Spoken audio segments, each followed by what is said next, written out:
Hi friends, स्वागत है आप सभी का प्रगति कोचिंग सेंटर में।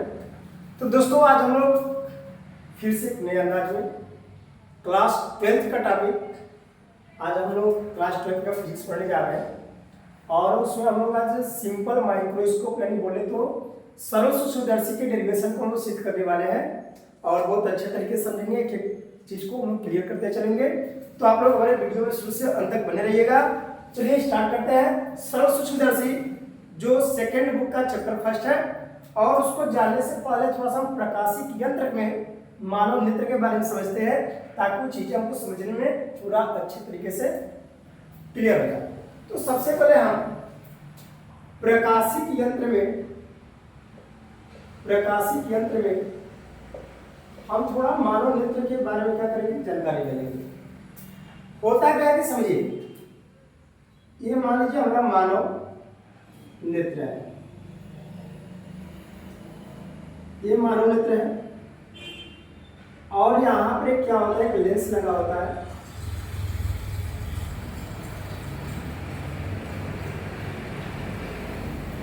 लेंस होता है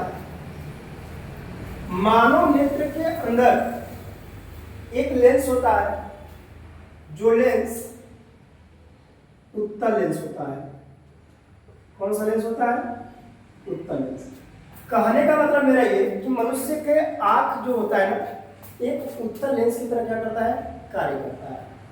अब होता क्या है कि इस नेत्र के सामने अगर कोई एक बिंब रख दिया जाए वस्तु, तो उस वस्तु का हमारे नेत्र में प्रतिबिंब बनता है। यहां पर एक पर्दा होता है, और उसी पर्दे पर इस वस्तु का क्या बनता है, प्रतिबिंब बनता है, और उस पर्दे का नाम होता है रेटिना, जो आप क्लास 10 में पढ़ चुके होंगे। अब बात यह आती है कि देखिए, आपको साफ साफ इस फिगर में दिख रहा होगा कि यहाँ पर वस्तु जो है हमारी सीधा है, लेकिन यहाँ पर जो प्रतिबिंब हमारी रेटिना पर बन रहा है, ये उल्टा बन रहा है। लेकिन फिर भी वस्तु को कैसा दिखाई देती है, सीधा दिखाई देती है। ऐसा क्यों होता है?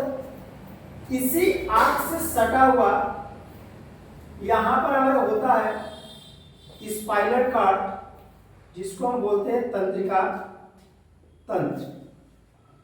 और ये तंत्रिका तंत्र क्या करता है, ये सूचनाओं का आदान प्रदान करता है। यहां पर हमारे होते हैं तंत्रिका तंत्र, इसे स्पाइनल कॉर्ड होते हैं, ऐसे स्पाइनल कॉर्ड लगे रहते हैं। और ये हमारे ब्रेन से इधर, ये हमारे ब्रेन से जुड़ी रहती है। तो जो हमने वस्तु नेत्र के सामने सीधा रखा, उस वस्तु का प्रतिबिंब हमारे आंख में रेटिना पर कैसा बना, उल्टा बना। और ये जो तंत्रिका तंत्र होते हैं, स्पाइनल कॉर्ड होते हैं, यह क्या करते हैं कि इस प्रतिबिंब को डायरेक्ट इसको भेजते हैं ब्रेन को, और ब्रेन क्या करता है, इस उल्टे चीज को सीधा करके दिखाता है, और वस्तु हमको साफ साफ यानी सीधा दिखाई देती है। इतनी चीजें क्लियर हो गई। हाँ, एक चीज और जानिए, इस नेत्र का जो व्यास होता है, व्यास, नेत्र एक कैसा होता है, गोला होता है, गोलाकार जैसा होता है, गेंद की जैसी तरह होती है, और इसका जो व्यास होता है लगभग 2.3 सेंटीमीटर होता है। सबसे अच्छी बात, आप दो चीज समझे कि जो नेत्र होता है उत्तल लेंस की तरह कार्य करता है।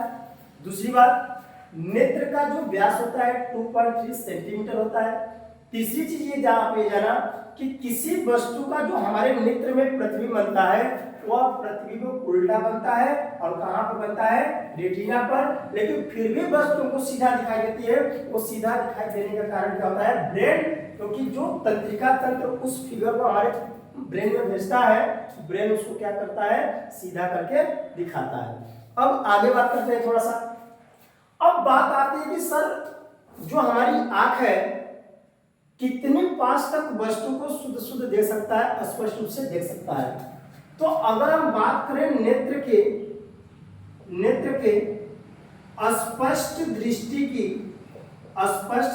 की न्यूनतम दूरी, तो अगर कोई वस्तु को हम साफ साफ देखना चाह रहे हो, तो हमारी आंख से उस वस्तु की जो दूरी होती है ना, वो 25 सेंटीमीटर होनी चाहिए।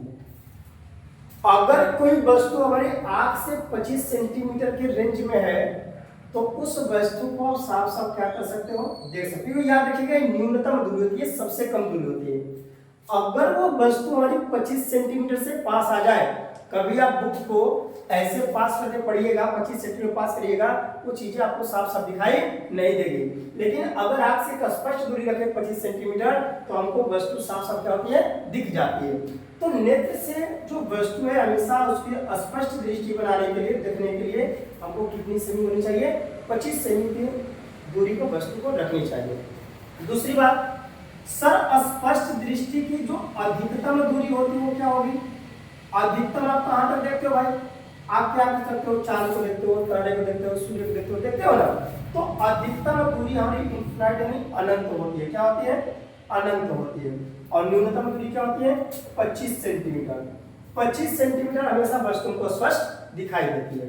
हाँ, एक चीज और जान लीजिए, हमारे नेत्र का जो मेगापिक्सल होता है ये कितना होता है भाई? मेगापिक्सल जो होता है ना, ये होता है 576 मेगापिक्सल।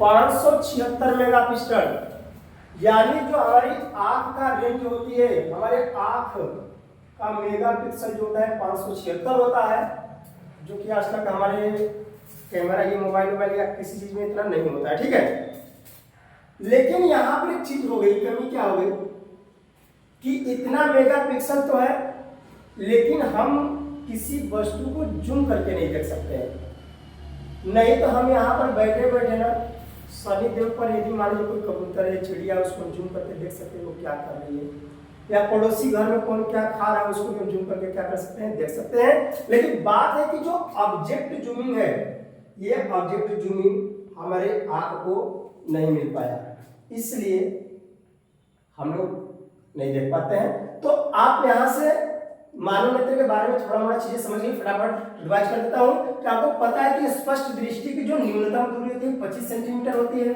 अधिकतम दूरी जो होती है इनफिनाइट होती है यानी अनंत होती है। अगर नेत्र हमारा जो आंख होता है वो उत्तल लेंस की तरह कार्य करता है और किसी भी वस्तु का जो हमारा प्रतिबिंब बनता है रेटिना पर बनता है और वह भी कैसा बनता है, उल्टा बनता है। और नेत्र का व्यास जो होता है 2.3 सेंटीमीटर होता है। अब आगे बात करते हैं, अब हम चलते हैं सिंपल माइक्रोस्कोप, सरल सूक्ष्म दर्शी। और यहाँ सब सीरियस हो जाएगा पढ़ाई में, क्योंकि ये टॉपिक हमारे बोर्ड एग्जाम में आते हैं, 100% आते हैं। तो बात करते हैं सरल सूक्ष्मदर्शी का। सरल सूक्ष्मदर्शी, सिंपल माइक्रोस्कोप, सिंपल माइक्रोस्कोप, सरल सूक्ष्मदर्शी, सिंपल माइक्रोस्कोप। अब समझिए इसमें होता क्या। सबसे पहले फिगर, अगर आप फिगर समझ गए तो इसको आप डेरिवेशन को कर लोगे। सिंपल माइक्रोस्कोप में क्या होता है ना कि इसमें एक लेंस होता है और यह जो लेंस होता है हमारा उत्तल लेंस होता है। और उत्तल लेंस के बारे में आप क्या करते हो, बहुत अच्छे तरीके से पढ़ चुके हो। आप जानते हो कि उत्तल लेंस क्या होता है भाई? जो बीच में मोटा होता है, किनारों पर क्या होता है, पतला होता है। उत्तल लेंस बीच में मोटा होता है, किनारों पर पतला होता है। अब समझिएगा, इस पृष्ठ का इधर एक सेंटर होगा सी, इधर इसका क्या होगा, फोकस होगा। और इस पृष्ठ का इधर हमारा क्या होगा, सेंटर होगा, इधर फोकस होगा। इसको मान लीजिए C1 मान लिया, इसको F1 हो गया और ये F2 हो गया और ये C2 हो गया। क्लियर? बात करते हैं सरल सूक्ष्मदर्शी। सरल सूक्ष्मदर्शी करता क्या, आप देखते होंगे कि ऐसा एक लेंस आप लोग ज्योमेट्री क्लास में करते हो, उसमें ऐसा रहता होता है, मतलब रहता है उसमें। और जब इसको किसी चीज के पास हम लेकर के जाते हैं तो वहां पर वो क्या करता है कि चीजों को बड़ा करके दिखाता है। चीजों क्या करता है भाई, बड़ा करके दिखाता है। ठीक, तो सरल सूक्ष्मदर्शी क्या करता है, ये उसको जूम करके दिखाता है, बड़ा करके दिखाता है। तो हम क्या करेंगे कि सरल सूक्ष्मदर्शी में किसी भी वस्तु का जो प्रतिबिंब बना होगा उस वस्तु को हम F1 और O यानी प्रकाशित केंद्र के बीच में क्या करते हैं, उस वस्तु को रख देते हैं। समझिएगा ध्यान से, ये हमारी AB क्या है, ये भी हमारी बिंब, बिंब बोले तो वस्तु है। सरल सूक्ष्मदर्शी की सहायता से अगर आप किसी वस्तु का बड़ा प्रतिबिंब बनाना चाह रहे हो तो उस वस्तु को हमेशा F1 और O के बीच में क्या करेंगे बाबू, रख देंगे। जैसे ही F1 और O के बीच में रखेंगे तो आपको पता है कि जब किसी वस्तु का प्रतिबिंब बनाना होता है तो हमको कितनी किरणों की जरूरत पड़ती है, हमको 2 किरणों की जरूरत पड़ती है। अब क्या करें हम, एक किरण हमारी ऐसे लेंगे जो ऐसे मुख्य अक्ष के क्या है, समांतर है, और आप पढ़े हो कि मुख्य अक्ष के समांतर जो आने वाली किरण होती है उसका लेंस से अपवर्तन होता है और हमेशा किससे होकर जाएगी, F2 से होकर के जाती है। और एक किरण हमें सीधे किससे होकर आएगी, O से होते हुए आएगी।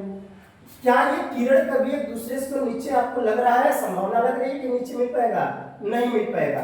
तो हम क्या करेंगे, कल्पना करेंगे शायद इस किरण को हम क्या करें, आगे बढ़ाएं। अगर इस किरण को हम आगे बढ़ाएं और इसको क्या करें, आगे बढ़ाएं तो कहीं ना कहीं किरण क्या करेंगे, काटेंगी, और जहां पर काटेंगी वहां पर हमारा क्या बन जाएगा, प्रतिबिंब, और ये हमारा हो गया A dash B dash. Clear है चीजें? तो आपने देखा कि छोटी सी वस्तु का जो प्रतिबिंब है इतना बड़ा मिल गया। तो आपने क्या पढ़ा कि सरल सूक्ष्मदर्शी क्या है, तो सरल सूक्ष्मदर्शी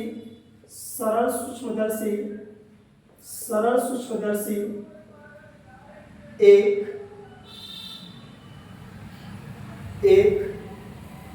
उत्तल लेंस होता है। सरल सूक्ष्मदर्शी उत्तल लेंस होता है जिसमें किसी वस्तु का आवर्धित प्रतिबिंब प्राप्त करने के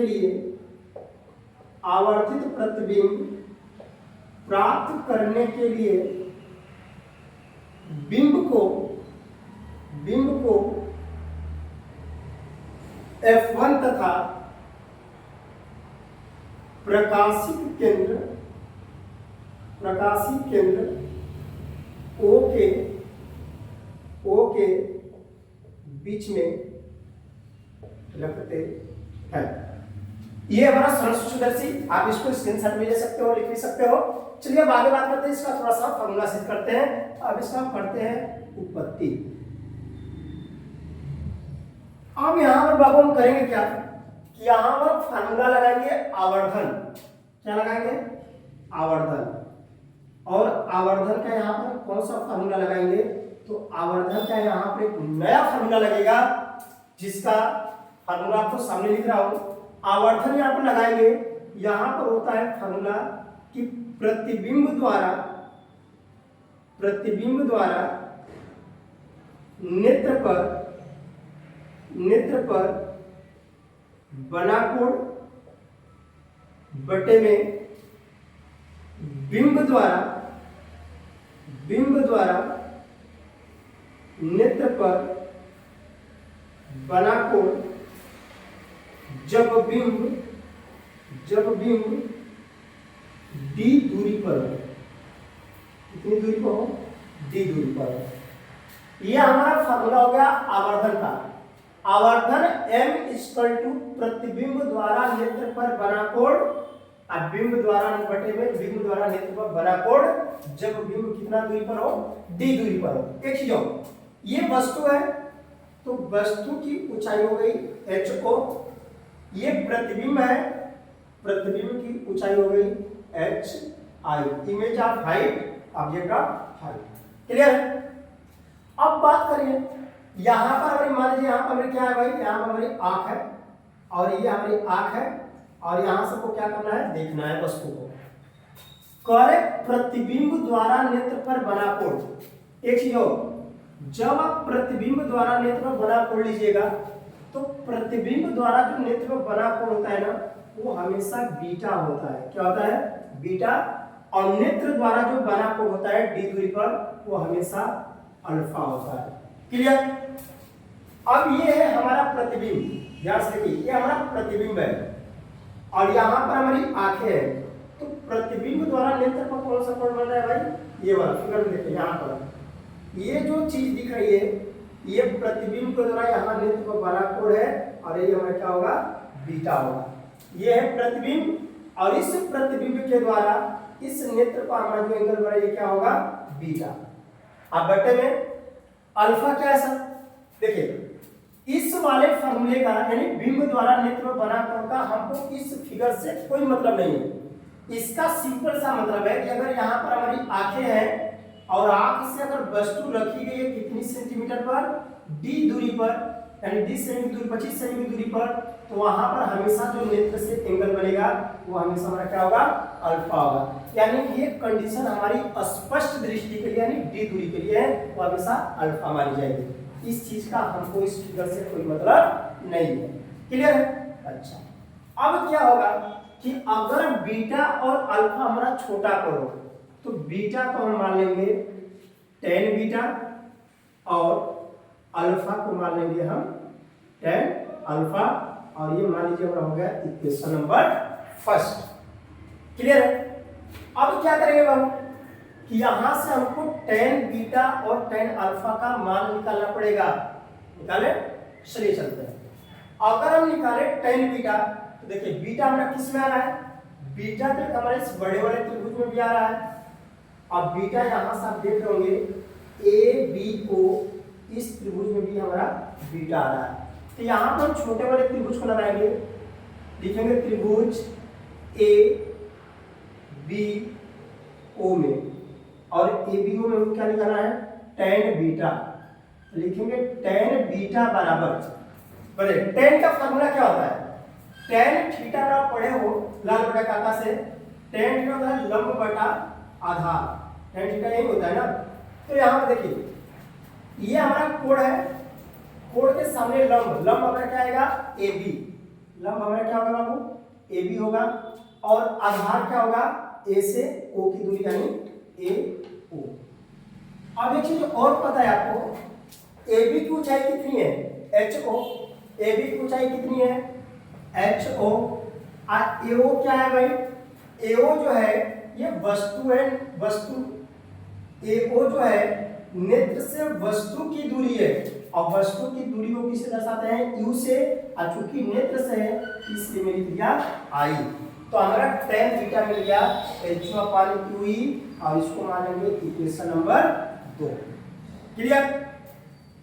हमने बीटा निकाल, बीटा को समझा दोगे भाई। बीटा मैंने लिया ए बी ओ, और ए बी ओ में मैं क्या किया कि tan थीटा का लंब बटा आधार, तो ये एंगल बीटा है तो बीटा के सामने लंब हो गया ए बी, तो ए बी रख दिया।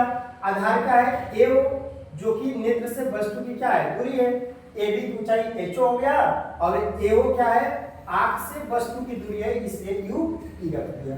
क्लियर? अब आगे बात करते हैं tan अल्फा की।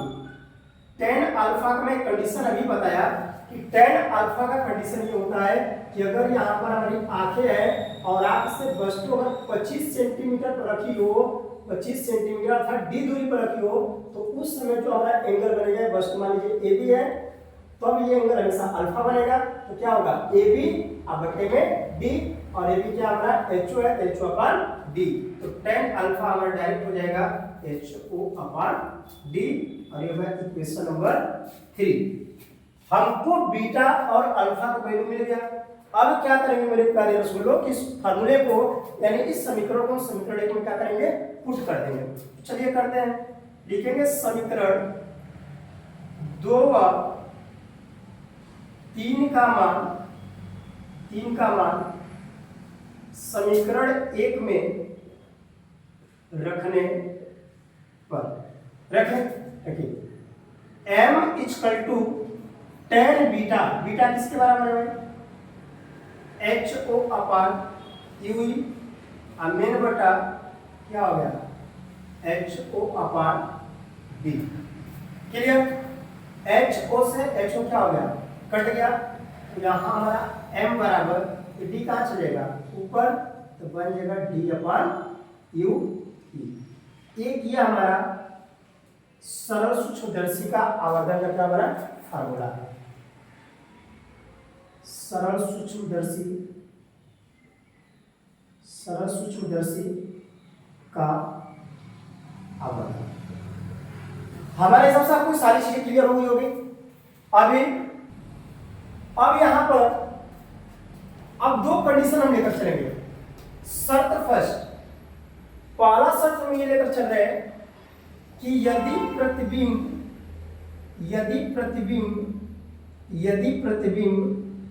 d दूरी पर बने। सर मतलब क्या है? मतलब ये है कि अगर ये आंख है, अरे लेंस है, अब प्रतिबिंब जो ये वस्तु रखी है इसका प्रतिबिंब जो है, ये प्रतिबिंब हमारी d दूरी पर बनेगा, तब क्या कंडीशन होगा? यानी लेंस के सामने जो वस्तु है, इस वस्तु का प्रतिबिंब अगर d दूरी पर बने, स्पष्ट दृष्टि पर बने, तो उसके लिए क्या कंडीशन होगा उसके लिए समझते हैं। यदि प्रतिबिंब कितने दूरी बने? d दूरी पर बने तब। देखो हमने बोला प्रतिबिंब d दूरी पर, यानी जो v है उसको हम क्या मान चुके हैं? d, कि हमारा v जो है d दूरी पर बने। और एक चीज आप और जानते हो कि लेंस हो या दर्पण हो, दाएं साइड के मान हमेशा प्लस होते हैं और बाएं साइड के मान क्या होते हैं? माइनस होते हैं। तो प्रतिबिंब हमारा बाएं साइड बन रहा है ना, तो बाएं साइड बन रहे इसलिए d हमारा किस में होगा बाबू? माइनस में होगा। चलो, और जो यहाँ पर हमारा u ही है वो तो उसी को u को हम u ही मान लेंगे, और u बराबर हो जाएगा u ही, या b साइड है तो क्या हो जाएगा? माइनस। रखेंगे लेंस सूत्र से। लेंस सूत्र होता है 1/f equal to 1/v minus 1/u। 1/f, f मतलब होता है आई लेंस के लिए, f ही बराबर v को मैं क्या मान चुका हूं? Minus D. क्या हो जाएगा? Minus D. अब माइनस 1/u किसके बराबर है? माइनस u e के बराबर। तो यहां से 1/f ही बराबर हो जाएगा माइनस 1/d, अब माइनस माइनस क्या आ जाएगा? Plus 1/u e। अब एक काम करते हैं, काम हम ये करेंगे कि चलो इसको ऐसे कर देता हूं, एक बटा डी को उधर भेज दे रहा हूं, तो 1/u e बराबर हो जाएगा क्या हमारा? 1/f e plus 1/d। अब हम क्या करेंगे? दोनों पक्षों में d से गुणा करने पर, करिए d से गुणा, यहां पर हो जाएगा d/u e बराबर d/f e प्लस d/d। अब बात आती है सर आप दोनों पक्षों में d से गुणा क्यों किया? मैंने यहाँ पर थोड़ा सा दिमाग लगाया, हमको 1/u e मिल गया ना, हमको लगा कि अगर d से गुणा करेंगे तो यहाँ पर d आ जाएगा, तो बन जाएगा d/u e, और d/u की वैल्यू को पता है क्या? m, तो उसके जगह पर रख देंगे। तो d/u किसके बराबर है? m के बराबर। यहाँ पर हो जाएगा m और यहाँ पर हो जाएगा d/f e, और d से d क्या हो जाएगा? वो कट जाएगा, यहाँ पर क्या बन जाएगा? 1, या इसी को आप लिख सकते हो m बराबर 1 प्लस d/f e। तो ये हमारा फार्मूला बन गया कि जब प्रतिबिंब हमारे कितनी दूरी पर बने? d दूरी पर बने। एक और छोटा सा लास्ट कंडीशन है, अगर हम मान कर चले कि अगर प्रतिबिंब हमारा जो है अनंत दूरी पर बने, शर्त दो लेकर चल रहे हैं कि यदि प्रतिबिंब